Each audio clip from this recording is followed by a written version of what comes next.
So, as we're talking about the PCHA and NHL history and all these history videos, and I've talked about Seattle in the last video I did, and now I look online, I'm like, hey, look, Dave Tippett has been hired to oversee all aspects of hockey operations for a potential Seattle franchise as they look to officially make their bid in the fall. I believe the Board of Governors will be voting on it as early as this fall, and I'd be very surprised if they delay it until December. It's the NHL, they'll probably delay it till December. But either way, Seattle's going full bore. And Dave Tippett is a guy that it makes sense to bring in. Dave Tippett was linked to Tom Dundon in Carolina as a guy that Dundon was asking a lot of questions to.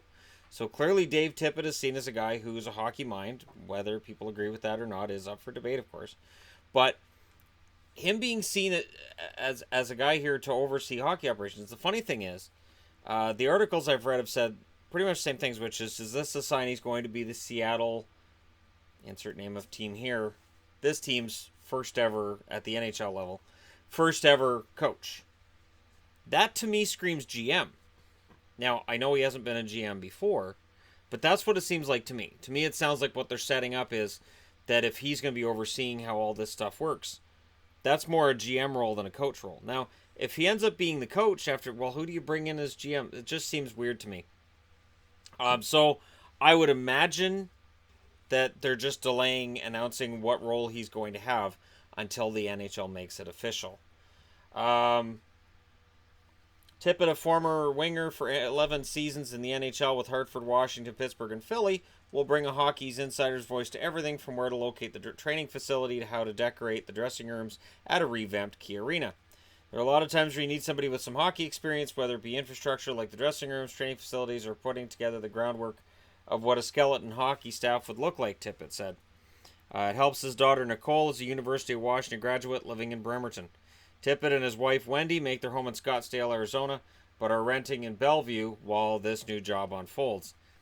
The gig has piqued Tippett's interest enough to forego a return to coaching. Until last June, he'd coached the Arizona Coyotes, ever since former part owner Gretzky resigned his bench job in 2009 after the team sought bankruptcy protection. And it talks about how he won the Jack Adams Trophy the year after. Eventually, ownership changes, relocation rumors, including a move to Seattle in July 2013, and reduced payrolls wore Tippett down, leading to a mutual parting of ways between him and the Coyotes last summer. Nobody expected Tippett to stay unemployed long. He'd nailed the Coyotes' job only months after the end of his previous stint with the Dallas Stars. But Tippett soon found he liked working on his golf game and taking trips to Hawaii with his wife, who commented on how much more relaxed he seemed. Though he wanted the hockey work, he wasn't rushing back behind the bench. Then Tim Lewicki, CEO of the Oakview Group, managing Key Arena's renovation, and older brother to Seattle's NHL Group President Todd, phoned Tippett with the new proposal. And as the Seattle expansion franchise won't be awarded before September, no general managers getting hired yet, and thus no decision can be made on a coach. We'll see, I'm not ruling it out. It would have to be the right situation, said Tippett, but also I'm intrigued about getting into another part of the game with this. So, again, this is how I read this. He's not saying, I'll be the coach. He's saying other parts of hockey. Maybe he wants to be the guy making the decisions. There were rumors about him and John Chayka not getting along, and that this mutual parting of ways was maybe not as rosy as it may have looked on the surface. And he may want to be the guy calling the shots in Seattle. And honestly, I think that would be a logical move for him at this stage. And it would be interesting to see what kind of team Dave Tippett will put together. He is used to working with teams that have a lower budget in Arizona. He is used to working with, I'm going to say non-traditional hockey markets, while conceding that Seattle has supported hockey for a very long time. But really, they've got to grow hockey in that market, and he may have some ideas as to how to do that. And he might be the right guy to bring in to actually run the operation. So this, to me, is the first shot by Seattle saying, all right, so we're going to get the team. You don't do this if you're not pretty darn sure, at least 85-90% sure you're going to get a hockey team. So I would imagine that's what's going to happen, that'll get announced this fall. But let me know what you guys think in the comment section below. If you're a Seattle fan already, let me know. And just as a hockey fan, I think 32 teams, I think it's going to be fun.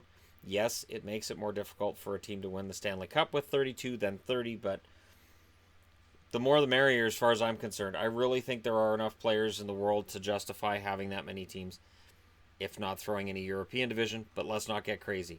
That was the rumor back a while ago. Bob McKenzie floated that out there that maybe the NHL was considering a European division, and it flew from there.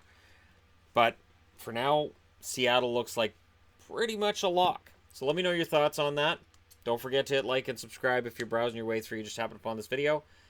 And congratulations to Dave Tippett on getting back into the hockey world. I have a funny feeling he won't be able to stay out once this team gets in. Thanks for watching. I'll talk to you again soon.